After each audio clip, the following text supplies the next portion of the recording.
In this video, I'll show you how to create a Mercado Pago account so you can start sending, receiving payments, and managing your money easily. Step 1. Download the Mercado Pago app or visit website.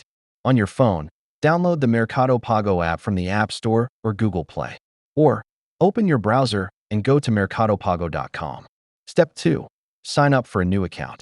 Tap on Create Account or Sign Up. Enter your email address and create a strong password. Step 3. Fill in your personal details. Provide your full name, phone number, and identification number, such as your national ID or tax number. Verify your phone number by entering the code sent to you. Step 4. Set up payment methods. Add your preferred payment methods like bank accounts, credit cards, or debit cards. Step 5. Verify your identity.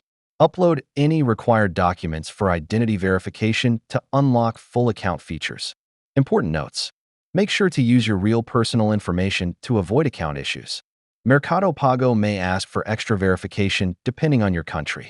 Keep your login details secure to protect your account. Thanks for watching. If this helped, hit the like button and subscribe for more tutorials and tips.